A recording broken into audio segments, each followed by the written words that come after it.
पूरा चारिआडे बड़ बड़ होर्डिंग लगे घोषणा कले 51,000 टंकार प्रोत्साहन दबार थिला। तारा तारिणी पीठरे 201 दंपति को विवाह वाला आज्ञा अनेक कन्या सेठी मंगुला हो पारना घरे अच्छा भाई सार की विदाई हो पारना कारण आम सामाजिक परंपरा अनुसार गोटे भोजी दबा को पड़ी थाए चली आसी। सरकार कन्या पिता को जो टंकाटा दबा कथा 45,000 टंका रिलीज करार से टंका रिलीज करना।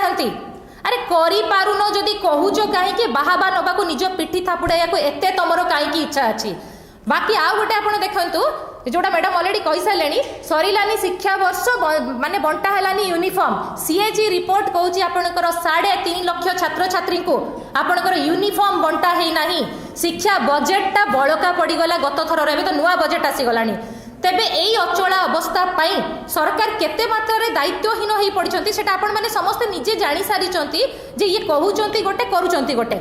एमएसपी कथा सरकार कहते आसु आसु आम कृषक मान एमएसपी बढ़ाई देलु तापर गोटे घोषणा कले 100 क्विंटाल उपरे आउ एमएसपी वर्धित मिलिबो नाही।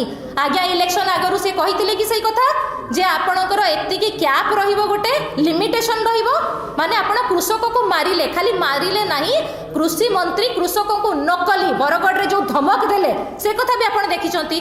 सार पाई लाइन लगे देले माने जो सरकार कृषक मानक नकली क्रिमिनाल कहि पारुचंती शिक्षक मानकर अवस्था प्रति आखि बंद कर दउचंती स्वास्थ्य विभाग कथा न कहिले भलो आपणकर ताले सेही जगह रे एई सरकार को भलिया लोकंकर उन्नति पई काम करिवे आपन को माने सेटा न कहिबा भलो। मद आ निकोटिन कथा तो मैडम कहि सारिचंती।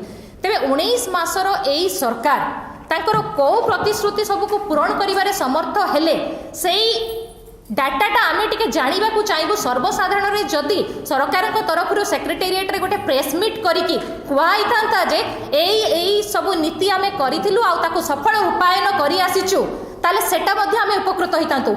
मेट्रो योजना कथा कहबे आगे से आगो गवर्नमेंट जहाँ भी हो 600 कोटी टंकार बजेट ऑलरेडी सेतरे खर्च हो जाइतिला सेई टंकाटा कहार थिला एई लोकंकर टैक्स पैसा थिला सरकारी पैसा थिला सेई टेंडर को सब बातिल कर दिया गला कौन प्रकार कथा न बुझिकी आउ एबे कहला कि सेटा परे देखा जीवो कोन करा जीवो ता पई सफरर आज्ञा किए हेला ओडिसावासी सरकार ओडिसावासी माने सफरर हेले एई सरकार पई।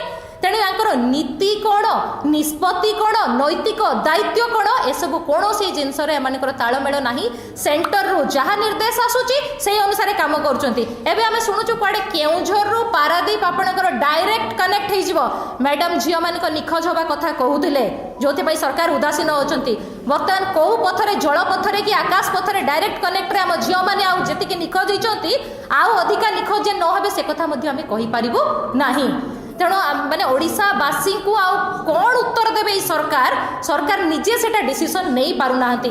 आमे तेणु दाबी करूचु सरकार एटलिस्ट 19 मासर यूटर्न जेतिकी नेले ताकू यूटर्न नबाटा बंद करिकी टिके स्ट्रेट वे जीवा आरंभ करंतु कारण जदि आपण स्ट्रेट वे न जीवे ओडिशा सरकार अधीन रे जो जनसाधारण अछंती जो माने तांको ऊपर डिपेंड कर जदि परिवर्तन को आखि आगे रखिकी सरकार को आनी से माने गात भितर पड़ा सार हम ताठू अधिका किसी हो पार नहीं।